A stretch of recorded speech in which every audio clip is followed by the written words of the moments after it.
मेरे ख्याल में इसके बाद ना रिव्यू की ज़रूरत है ना फर्दर तशरीह की ज़रूरत है। मैंने अपना ज़ाती मौक़िफ़ दिया था।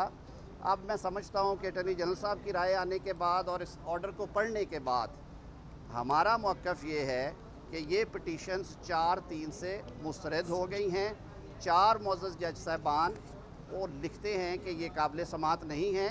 अब ये फ़ैसला कानून और आइन के मुताबिक हाई कोर्ट्स पे जो पेंडिंग प्रोसीडिंग्स है उनमें हो जाना चाहिए। ये सवाल का जवाब दे दूं, मेरे ख्याल में इसमें रिव्यू वाली बात नहीं है। इसलिए नहीं है कि फ़ैसला जब बहुत वाज़े हो और उसमें इबहाम ना हो।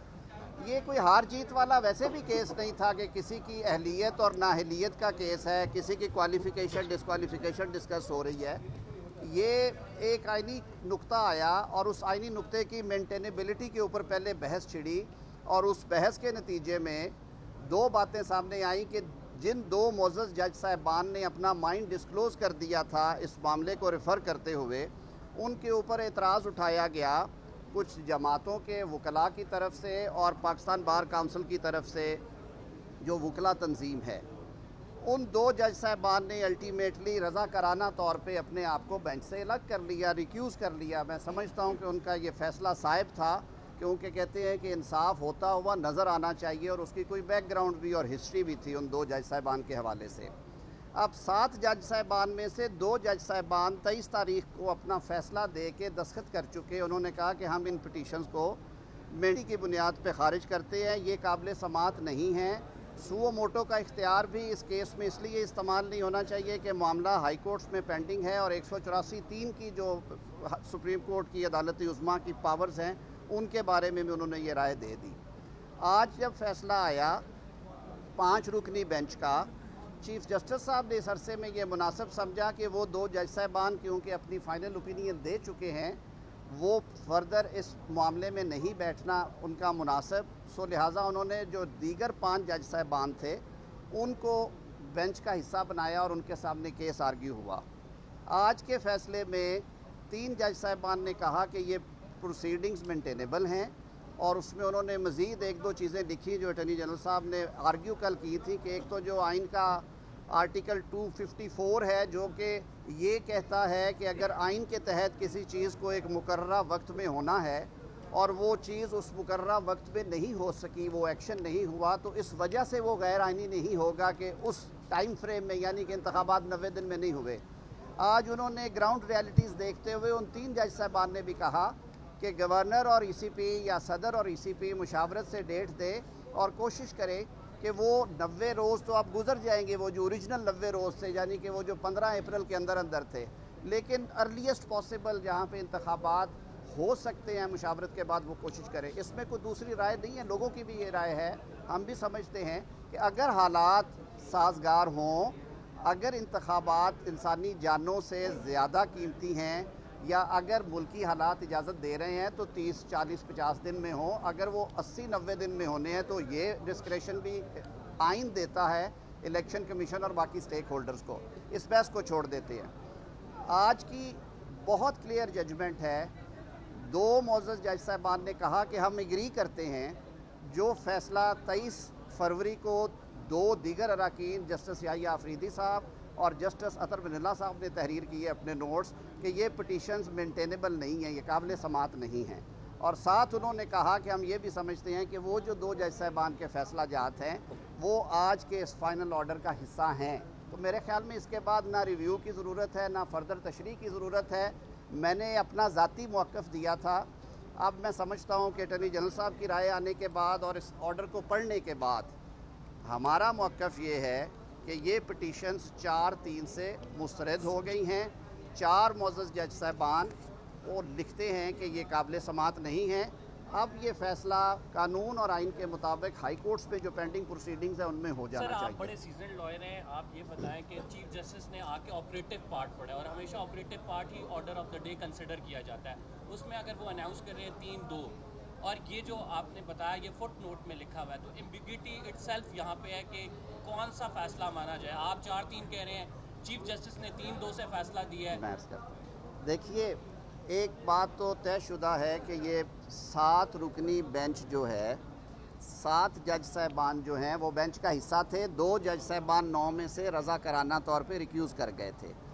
7 में से 2 जज जो आज बैठे हुए थे 5 रुकनी में, उन्होंने कहा कि हम अपने जो ब्रदर जजेस की ओपिनियन है अर्लियर के ये पिटीशंस मेंटेनेबल नहीं है, हम उनसे एग्री करते हैं, और उनका वो जो 23 तारीख का हुक्म है that is part of the order of the court. तो मतलब ये है कि उन्होंने उसको एंडोर्स करते हुए आपको 4-3 क्यों नहीं अनाउंस किया? चीफ जस्टिस ने 3-2 क्यों अनाउंस किया? आप मेरे ख्याल में कुछ चीज़ें ऐसी हैं जिन पे अभी मज़ीद शायद डिबेट हो, लेकिन कानून में कुछ चीज़ें वाज़ेह नज़र आ रही होती हैं। मेरी नज़र में तशरीह तलब मामला नहीं है, रिव्यू की ज़रूरत नहीं है। अगर इससे किसी को इख्तलाफ है, कल को कोई सिचुएशन आई तो जिसको इससे इस तशरीह से इख्तलाफ हुआ वो जाके तशरीह करा लेंगे। मेरी नज़र में तो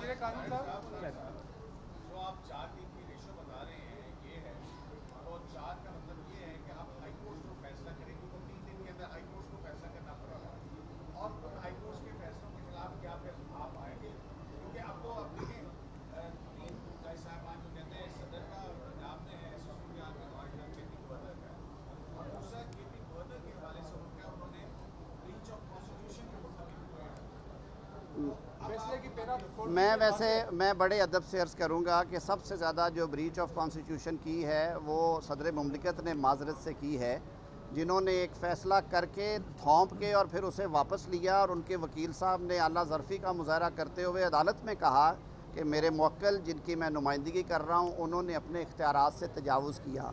तो ये बात भी ज़रूर आनी चाहिए कि आया सदर मुमलिकत आइनी ओहदा रखते हुए इन सारी चीज़ों से उन्हें मुबर्रा हो के बिल्कुल आइन के मुताबिक फ़ैसले करने चाहिए या पार्टी वर्कर के तौर पे करने चाहिए। मेरे लिए ये बात बड़ी तकलीफ़ दे है पाकिस्तान के शहरी की हैसियत से, कानून के तालिब इल्म की हैसियत से, कि सदर मुमलिकत जिन्हें आइन पाकिस्तान एक बहुत बड़े मनसब पे फाइज करता है और उनका बड़ा किरदार है इसमें, वो इस तरह की बातें करे जो कि उनके मनसब के इख्तियारात में नहीं आती। ये एक अलग बहस होगी। आपने कहा कि हाई कोर्ट्स, देखिए अभी ये फ़ैसला आ गया है, अब हाई कोर्ट्स में दरख्वास्तें खारिज नहीं हुई अभी तक, दोनों हाई कोर्ट्स में पेंडिंग है। पेशावर हाई कोर्ट में मामला ज़ेर तनकी है, लाहौर हाई कोर्ट में इंट्रा कोर्ट अपील मौजूद हैं। इसकी तशरीह उन दोनों हाई कोर्ट्स में भी हो सकती है।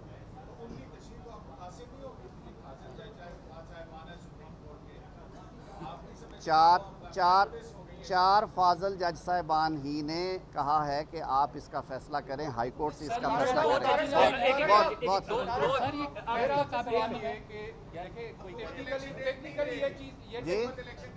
नहीं, हुकूमत का तो नहीं, बिल्कुल नहीं। अच्छा, मैं ये बात भी वाज़ेह कर दूं, कल भी पाकिस्तान मुस्लिम लीग नून के, पाकिस्तान पीपल्स पार्टी के और JUIF के वकला साहिबान अदालत में मौजूद थे। ये बात हम ऑन रिकॉर्ड कह रहे हैं कि कोई इलेक्शन से नहीं भाग रहा। हमारा सिर्फ ये कहना है कि इंतखाबात की तारीख़ और इंतखाबात के इनकाद इस मुल्क में हमेशा आइन कानून के मुताबिक होते रहे हैं और तारीख़ों में रद्दोबदल होता रहा है। ये पहली दफ़ा नहीं होगी कि तारीख़ों में रद्दोबदल हो। हमारे वकील साहब ने एक मौक़िफ़ पेश किया, ये मुकदमा मैं कौम के सामने रखता हूँ, कौम खुद डिसाइड करे। इजाज़त देंगे मुझे? अगर आप इजाज़त दें तो मैं बोलूँगा। इतनी बात उन्होंने कही कि 35 अरब रुपए के ख़र्च से डिजिटल मरदमशुमारी हो रही है जो कि आज शुरू हो गई है, और उसका रिज़ल्ट जो है वो 30 अप्रैल को दिया जाए। 5 साल से ये बहस चल रही है कि जो पिछली मरदमशुमारी है वो दुरुस्त नहीं थी, उस पर तहफ़्फ़ुज़ात हैं बहुत से सेगमेंट्स को सोसाइटी के।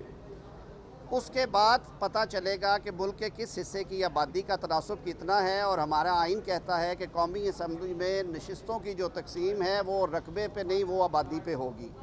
हमारे मुल्क के जो फेडरेटिंग यूनिट्स हैं उनमें हल्का बंदियों के बाद उतार चढ़ाव की उम्मीद है। सूबों के अंदर भी, पंजाब में आपको पता है कि सराइकी सूबा या मुल्तान सूबे के बारे में लोग कहते हैं कि जी साउथ पंजाब में वो फ़ंड्स नहीं जाते, और फ़ंड्स की तकसीम भी आबादी के तनासुब से होती है, रिप्रेजेंटेशन भी। आज पंजाब में आप इलेक्शंस करा रहे हैं सेंसस से पहले, कौमी असम्बली जाएगी सेंसस के बाद अक्टूबर में, तो ये एक तो सबसे बड़ा कॉन्फ्लिक्ट ये आएगा कि जहाँ पे आबादी का तनासुब कम या ज़्यादा हो गया वहाँ पे कौमी असम्बली की सीटें और तनासुब में फ़र्क पड़ेगा। सूबे के एक एक हलके के ऊपर सारी फॉर्मेशन चेंज हो जाएगी। दूसरा सदीकी साहब, दूसरी बात, मैं 254 सदीकी साहब ज़रा एक मिनट मुझे दें।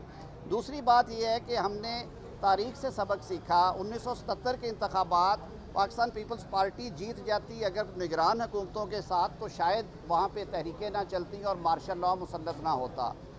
1997 के इंतखाबात पे जब पूरी मुस्लिम लीग नून ने 2/3 ली, लोगों ने उंगलियां उठाई, इसके बावजूद कि अवाम का फैसला था। 2002 मुशर्रफ साहब ने LFO पे कराया, मर्जी के लोग अपॉइंट करके। 18वीं तरमीम में पाकिस्तान भर की सियासी जमातें, जिनमें तहरीक इंसाफ भी शामिल थी, 224 इंट्रोड्यूस करवा के एक मैकेनिज़्म फराहम किया कि आप निगरान हुकूमतों के साथ इंतखाबात कराएँ। अब आज 2 सूबों में सियासी हुकूमतें कायम हो जाएंगी। कोई आइन और कानून ये इजाज़त नहीं देगा, ना देता है कि उन हुकूमतों को कौमी असम्बली के इंतखाबात के लिए सस्पेंड कर दिया जाए और वहाँ पे लेवल प्लेइंग फील्ड हो सकता है वहाँ पे मुस्लिम लीग नून की पंजाब में हुकूमत हो सकता है किसी और जमात की हो। सर ये तमाशा चलता रहेगा। 8 महीने हम इस प्रोसेस में रहेंगे और फिर उंगलियाँ उठेंगी। इसलिए let election commission and other स्टेक होल्डर्स डिसाइड कि उन्होंने, देखिए ये इलेक्शन कमीशन को इन सारे फैक्टर्स को देख के ये चीज़ भी तय करनी है। मैं नहीं कहता कि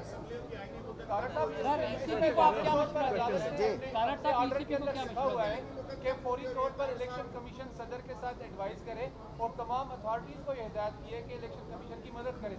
इसका मतलब कि मामला सारा इलेक्शन की तरफ ही जाएगा। फिर आप सर कोई इलेक्शन से नहीं भाग रहा, ये एक आइनी पोजीशन थी जो कि आपने कहा आपके सामने रखना ज़रूरी थी। आज के इस फैसले पे हमारी जो ओपिनियन और राय ये है या तशरीह ये है हमारी कि यह है और मामला और ये 4-3 की वजह से ये मामला अब हाई कोर्ट्स में डिसाइड होगा। बहुत शुक्रिया।